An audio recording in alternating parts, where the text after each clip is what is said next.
Okay, so now cotton. Cotton is found inside the fruit of cotton plants called balls. Cotton कहाँ मिलती है हमें? जो fruit होता है कॉटन प्लांट का उसके अंदर कॉटन मिलती है, जिसको क्या बोलते हैं? बॉल्स बोलते हैं। कॉटन प्लांट्स सभी को दिख रहा होगा, इस तरीके का दिखता है। बहुत कांटे होते हैं इसमें, बहुत मुश्किल से कॉटन निकालना मुश्किल होता है। बहुत कॉटन निकालना इन प्लांट्स में से। कॉटन बॉल्स इस तरीके से होते हैं छोटे छोटे। देन कॉटन के क्लोथ्स बनाए जाते हैं। अब कॉटन के क्लोथ्स कैसे बनाए जाते हैं ये देखते हैं। स्पाइनिंग, सबसे पहले कताई की जाती है। Farmers pick out cotton from these balls. Farmers ball से कॉटन निकालते हैं। This cotton looks like a bundle of some fluffy material. ये कॉटन कैसी दिखती है? कॉटन एक फ्लफी मतलब बहुत सॉफ्ट सा मटेरियल जैसा दिखता है। इसका जो बंडल होता है किसी फ्लफी मटेरियल का बंडल लगता है। Actual it has thin fibres in it. कभी अगर बाज़ार से आप कॉटन लेकर आए हो तो कितना सॉफ्ट सॉफ्ट लगता है ना उसका बंडल, फ्लफी एकदम। Actually it has thin fibres in it, लेकिन इसमें एक्चुअल में एक पतले पतले फाइबर्स होते हैं, रेशे होते हैं। These fibres are twisted together to make long thread. इन फाइबर्स को क्या किया जाता है? इन धागों को साथ में ट्विस्ट किया जाता है, घुमाया जाता है, जिससे कि लंबे लंबे धागे बनते हैं। This process is called spinning. इस पूरी प्रोसेस को क्या कहते हैं? स्पाइनिंग कहते हैं। इस तरीके से स्पाइनिंग की प्रोसेस को किया जाता है। नेक्स्ट वीविंग, बुनाई, बुना जाता है। These fibres are then woven into fabric by weavers. जो वीवर्स होते हैं वो क्या करते हैं? फाइबर्स को बुनते हैं, आपस में बुनते हैं। ठीक है। The weaving machine is called a loom. Weaving machine कैसी होती है मैं आपको नेक्स्ट पेज पे बताऊंगी।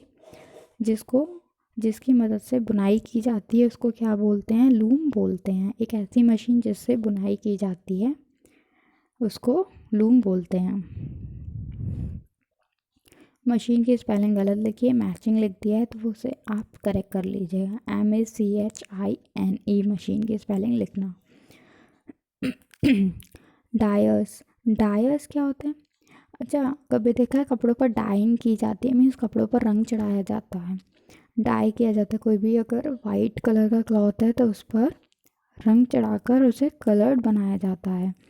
The fabric is than dyeing in different colour. तो डाइंग क्या होता है कि जो फैब्रिक है, जो कपड़ा है, उस पर रंग कैसे चढ़ाते हैं? वाइट होता है कॉटन तो उसको डाई किया जाता है, जिसकी मदद से डिफरेंट कलर्स के क्लॉथ्स बनते हैं।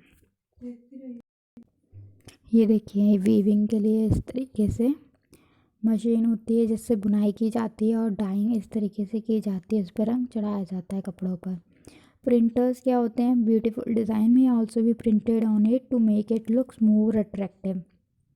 कभी भी आपने क्लॉथ्स देखे होंगे तो उस पर देखा होगा बहुत ही सुंदर सुंदर डिज़ाइन बनाए जाते हैं। तो वो क्या होते हैं, किस तरीके से बनते हैं? उनको प्रिंट किया जाता है। ठीक है, जैसे कि जो हमारे क्लॉथ्स है वो बहुत अच्छे दिखते हैं। Dyeing and printing of fabric is done in a factory by dyers and printers.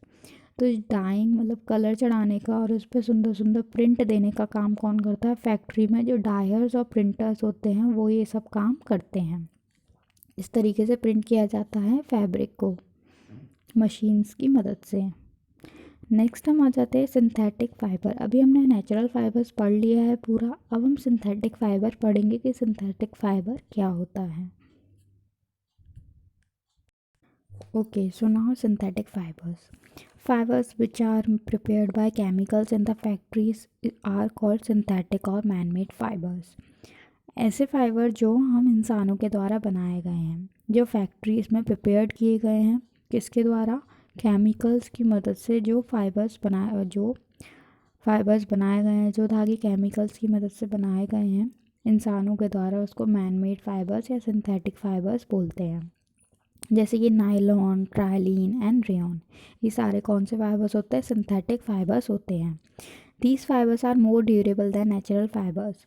ये जो फाइबर्स होते हैं बहुत मोर ज़्यादा ड्यूरेबल रहते हैं नेचुरल फाइबर से। मीन्स ये हम काफ़ी लंबे समय तक रख सकते हैं। मीन्स इसमें ये जल्दी ख़राब भी नहीं होते और इनमें कीड़े भी नहीं लगते हैं। They are wrinkled free, have fast color and are not spoiled by moths. wrinkled free होते हैं मीन्स इनको सिकुड़ते नहीं हैं, सिकुड़न नहीं आती इनमें। And have fast colours, means थोड़े ब्राइट कलर्स भी होते हैं इनके, जो कलर्स है वो फेड नहीं होते, ख़राब नहीं होते।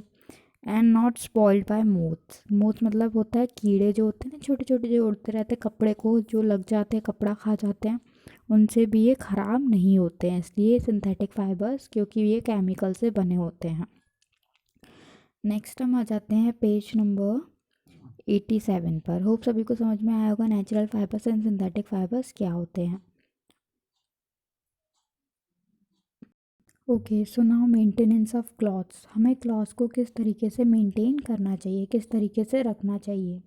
सबसे पहले हम कॉटन क्लॉथ्स की बात करते हैं कि उन्हें किस तरीके से रखना चाहिए। Cotton clothes get wrinkled easily, they have to be iron with steam water. हमें कॉटन क्लॉथ्स को अच्छे से रखना चाहिए, क्योंकि इसमें क्या पड़ जाती है, झुर्रियाँ पड़ जाती हैं। मीन जब भी हम कॉटन क्लॉथ्स को धोकर रख देते, उसको प्रेस नहीं करेंगे, उसको आयरन नहीं करेंगे, तो वो उसमें झुर्रियाँ पड़ जाएंगी, सिकुड़ने लगते हैं वो। They have to be iron with steam water, उनमें थोड़ा पानी डालकर स्टीम कर कर उनको फिर आयरन करना चाहिए। दे शुड बी वॉश्ड सेपरेटली, उन्हें अलग से धोना चाहिए। They should not be dried in bright sunlight, और उनको एकदम तेज धूप में नहीं सुखाना चाहिए कॉटन के कपड़ों को, वरना उनका जो कलर है वो फेड हो जाएगा, मीन्स जो कलर है वो चला जाएगा। अगर कोई डार्क कलर के कपड़े हैं, जैसे आपका कोई ब्लैक कलर का क्लॉथ है कॉटन का, अगर आप उसे ज़्यादा धूप में सुखाते हैं तो वो धीरे धीरे वाइट हो जाएगा। नेक्स्ट हम आते हैं white and colour clothes not be washed together. White और कलर्ड कपड़े जो होते हैं उनको साथ में नहीं धोना चाहिए, क्योंकि जो कलर्ड क्लॉथ्स होंगे उनका रंग वाइट कपड़ों पर आ जाएगा। Next, white cloth should be treated with a whitener and dried in sunlight. जो वाइट कलर हैं उनको सफ़ेद जो वाइटनर होता है, मतलब वाइट, एक वाइट कलर का आता है जिसको कपड़ों में डाला जाता है, जिससे जो कपड़े वाइट कलर के गंदे हो जाते हैं वो वाइट हो जाते हैं, और उनको सनलाइट में सुखाना चाहिए। They may get spoiled by moth and fungus in presence of moisture.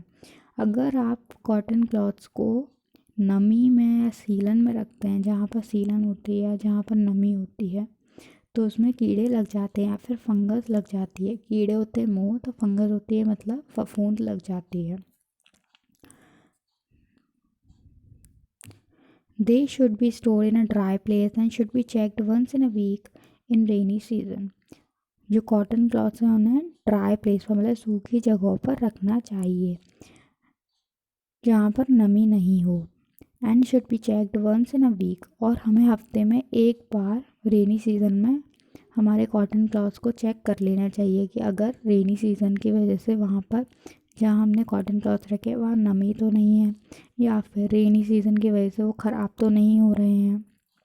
Next हम आ जाते हैं सिल्क क्लॉथ्स पर।